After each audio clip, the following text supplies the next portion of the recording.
मित्रांनो, स्वागत आहे आपल्या किसान राजा यूट्यूब चॅनलमध्ये। चॅनलच्या माध्यमातून घेऊन आला आहे मोठी अपडेट। पीक विमा वाटपाचा शेवटचा टप्पा सुरू। आजपासून 8 जिल्ह्यामध्ये उर्वरित शेतकऱ्यांना 301 कोटी रुपयाचं वाटप सुरू। सकाळी मेसेज आला, आत्ताच आपला मेसेज बघा। सकाळी 8 वाजल्यापासून आज पैसे येण्यास सुरुवात झाली आहे।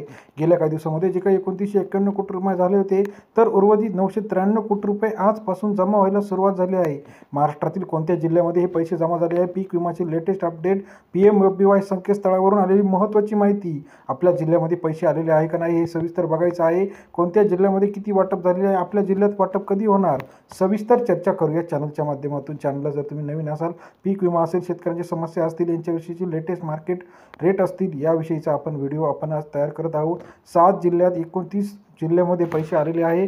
बाकीच्या जिल्ह्यामध्ये पैसे जमा होण्यास आजपासून सुरुवात झाली आहे। अजूनही आपण मेसेज चेक केला नसेल तर लवकरात लवकर मेसेज तपासा। येत्या काही क्षणातच तुमचे पैसे आलेले असतील। कारण का बघा, महाराष्ट्रात सर्व ठिकाणी पैसे आलेले आहे। असे थोडे जिल्हे आहेत जिथे पैसे येणे बाकी होते। काही ट्रिगर असेल, काही कारणे असतील, या महत्त्वपूर्ण घडामोडींमुळे पैसे येण्यास जमा होण्यास उशीर झालेला होता।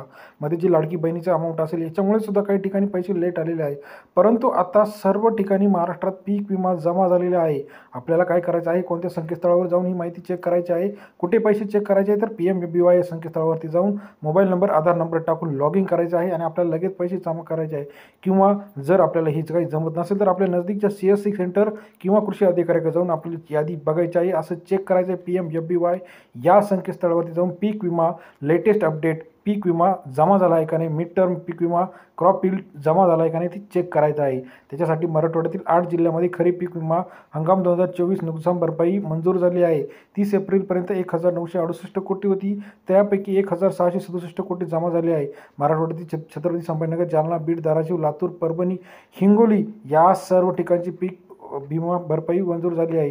2 ट्रिगरमध्ये ही पीक विमा भरपाई मंजूर झालेली आहे। आता ही रक्कम कधी येणार आहे तर 103 कोटी 299 कोटी अशी 402 कोटी हिंगोली जिल्ह्यामध्ये 30 एप्रिलपर्यंत येणार आहे व येत्या काही जिल्ह्यामध्ये लवकरात लवकर ही येणार आहे। आता मग आपल्याला बऱ्याच शेतकऱ्यांचं असं म्हणणं आहे, सर मी पीक विमा भरलेला आहे परंतु आलेली नाही। तर आपल्याला मग याच्यामध्ये महत्त्वाचं एक आहे की आपल्या तालुक्यात, आपल्या गावात पीक विमा मंजूर झालेला आहे का? बाकी जर शेतकऱ्यांचा मंजूर झाला असेल तर तुमचा नक्की येईल, पण त्याच्यासाठी काही तुमची कागदपत्राची त्रुटी आहे का, मोबाईल नंबर लिंकिंग नाही का, बँकेचं KYC केलेलं नाही का, या सगळ्या गोष्टी महत्त्वाच्या आहे। या पॅन कार्ड, आधार कार्ड लिंकिंग नाही का, या सगळ्या गोष्टी महत्त्वपूर्ण चेक करून आपल्याला लवकरात लवकर चेक करायचं आहे। कारण का बघा, गेल्या काही दिवसामध्ये भरपूर शेतकऱ्यांना हजारो करोडची पीक विमा आलेला आहे। जवळजवळ आत्तापर्यंत बघा तर 29 जिल्ह्यामध्ये 4000 कोटीच्या घरामध्ये पीक विमा वाटप झालेलं आहे। अजून पण आपल्याला पीक विमा आला नसेल तर आपल्याला लवकरात लवकर CSC सेंटर, कृषी सहाय्यक अधिकारी, ग्रामसेवक असेल, तलाठी असेल, यांच्याकडे जाऊन आपल्याला बघायचं आहे खरंच आपलं गाव आहे का। कारण का बघा, जेव्हा नैसर्गिक आपत्ती येते किंवा जे काही वितरण होतं त्या वितरणामध्ये काही निकष असतात, त्या निकषामध्ये आपलं गाव आहे का। सपोज अतिवृष्टी आहे, जर तुमच्या गावामध्ये अतिवृष्टीचं अनुदान असेल तर आपल्या गावात खरंच पाऊस झालेला आहे का याची नोंद केलेली आहे का।